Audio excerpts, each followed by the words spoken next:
Dongeng Nenek Hulda. Hai kawan, jumpa lagi. Abang Ridwan kali ini akan menggambar dan juga menceritakan satu dongeng yang berjudul Dongeng Nenek Hulda. Bagaimanakah kisah selanjutnya? Sebelum kalau ceritanya, pastikan untuk mensupport kita ya dengan cara like, komen, subscribe, dan nyalakan loncengnya juga ya. Oke, kita langsung kalau ceritanya ya. Seorang janda memiliki dua orang putri, putri tiri yang cantik dan rajin, dan putri kandung yang buruk rupa dan malas. Tetapi karena putri yang buruk rupa adalah putri kandung, ibunya sangat mencintai putri tersebut, dan putri tirinya ialah yang ditugaskan untuk mengerjakan semua pekerjaan rumah tangga. Setiap hari, putri tirinya duduk di samping sumur dan menenun hingga tangannya berdarah. Suatu saat, tangannya terluka oleh alat dan jarum tenun. Ketika sang putri mencoba untuk mencuci tangannya di sumur, secara tidak sengaja, alat tenun yang dipegang terlepas dari tangannya dan jatuh ke dalam sumur. Dia lalu mulai menangis dan melaporkan hal tersebut kepada ibu tirinya. Tetapi, ibu tirinya memarahi dia tanpa belas kasihan dan berkata dalam keadaan marah, "Karena kamu yang membiarkan alat tenun itu jatuh, kamu harus mengambilnya kembali." Putri tiri itu berbalik kembali ke sumur, tidak tahu apa yang akan diperbuat. Dalam keadaan putus asa, melompat masuk ke dalam sumur untuk mengambil alat tenun yang jatuh. Setelah melompat turun, dia menjadi tidak sadar, dan ketika tersadar, dia berada pada padang rumput yang indah. Matahari bersinar dan bunga-bunga mekar di sekelilingnya. Dia lalu berjalan melintasi padang rumput hingga menemukan oven atau pembakar roti yang penuh dengan roti, dan roti-roti tersebut memanggil-manggilnya. "Oh, keluarkanlah saya, atau saya menjadi hangus. Saya sekarang sudah matang." Kemudian putri tiri mendekat, dan dengan alat seperti sendok besar, dia mengeluarkan roti tersebut satu persatu. Kemudian berjalan pergi lebih jauh hingga menemukan sebuah pohon yang syarat dengan buah apel, dan pohon tersebut memanggilnya. "Oh, goyangkan aku, apel-apelku sudah matang." Lalu sang putri tiri menggoyangkan batang-batang pohon tersebut sampai buah apelnya berjatuhan seperti hujan hingga tidak ada lagi apel yang bisa terjatuh.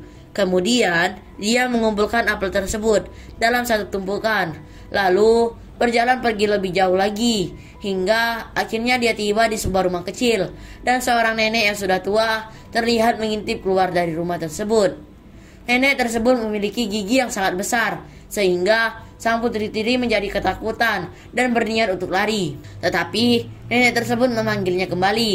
"Apa yang kamu takutkan, wahai anakku? Datang dan tinggallah dengan saya, dan jika kamu melakukan pekerjaan rumah tangga dengan benar dan teratur, segalanya akan berjalan baik untuk kamu. Kamu harus membersihkan dan merapikan ranjangku juga dengan baik, sehingga semua bulu pada kasur berterbangan dan di dunia akan turun salju.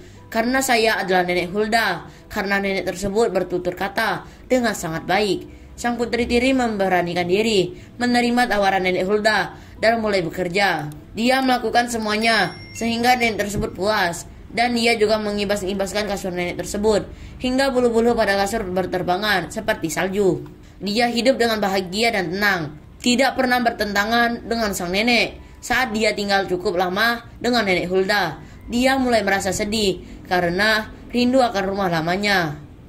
Walaupun dia sekarang tinggal di rumah yang ribuan kali lebih baik dibandingkan rumah lamanya, dia tetap merasa rindu dan akhirnya mengutarakan maksudnya ke sang nenek. "Saya rindu akan rumah, dan walaupun saya hidup sangat baik di sini, saya tidak dapat tinggal lebih lama lagi. Saya ingin kembali ke rumahku sendiri." Nenek Hulda menjawab, "Saya juga senang saat tahu bahwa kamu rindu akan rumahmu, dan karena kamu telah melayani saya dengan sangat baik dan tulus, saya akan mengirim kamu pulang ke sana."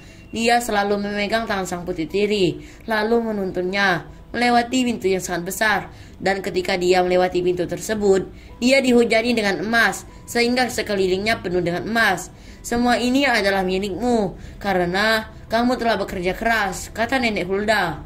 Dan bersama itu, sang nenek mengembalikan alat tenun yang dijatuhkan oleh sang putri di dalam sumur. Sang pintu tertutup. Sang putri tiri menemukan dirinya telah berdiri di dekat rumah ibunya. Dan ketika dia berjalan pulang ke rumahnya, dia melewati seekor ayam yang berdiri di pinggiran sumur, yang sedang berkokok nyaring dan berkata, "Kukuruyuk, putri emas kita telah tiba di rumah." Lalu, sang putri tiri pergi menemui ibunya dengan badan yang penuh digantungi dan dilapisi oleh emas yang dia dapatkan. Sang putri tiri lalu menceritakan semua peristiwa yang dialami, dan saat ibu tirinya mendengar cerita tersebut, ibu tirinya berharap bahwa putrinya yang satu bisa mengalami keberuntungan yang sama dengan putri tirinya. Untuk itu, dia lalu menyuruh putri kandungnya untuk duduk di pinggir sumur dan menenun, dan agar tangannya cepat terluka, dia menusuk tangannya dengan duri, lalu membuang alat tenun ke dalam sumur dan melompat masuk ke dalam sumur. Dia juga mengalami hal yang sama dengan saudara tirinya, tiba di lapangan rumput yang indah dan dengan mengikuti jalur yang sama. Dia juga menemukan oven roti yang memanggilnya, "Oh, keluarkanlah saya, atau saya menjadi hangus. Saya sekarang sudah matang." Tetapi putri malas ini hanya menjawab, "Saya tidak ingin tangan saya menjadi hitam." Lalu berjalan lebih jauh hingga bertemu dengan sang pohon apel yang memanggilnya, "Oh, goyangkan aku, apel-apelku sudah matang." Tapi dia hanya menjawab, "Ini sudah baik, seharusnya satu di antara apel-apelmu jatuh di atas kepalaku." Lalu pergi berjalan lebih jauh. Saat dia menemukan rumah nenek Hulda, dia tidak merasa takut karena telah mendengar cerita dari saudari tirinya tentang gigi nenek Hulda yang besar. Dia akhirnya juga bekerja di rumah nenek Hulda. Hari pertama, dia masih bekerja dengan rajin. Dia melakukan sebuah nenek Hulda perintahkan karena sangat ingin mendapatkan emas yang banyak.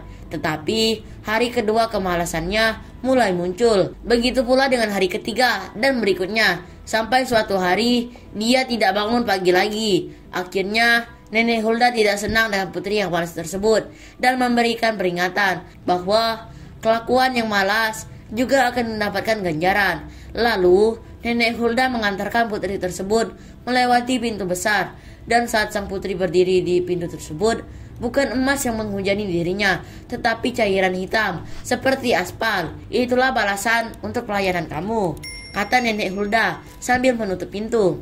Akhirnya putri yang malas itu pulang ke rumah dengan diselimuti oleh cairan aspal, dan ayam jantan yang berdiri di pinggir sumur berkokok, "Kukuruyuk, putri yang kotor telah tiba di rumah." Dan aspal tersebut terus menempel di badan putri yang malas, tidak pernah dapat terlepas selama hidupnya. Jadi, pembelajaran yang dapat kita teladani dari dongeng nenek Hulda ini adalah kelakuan yang malas seringkali mendapat ganjaran.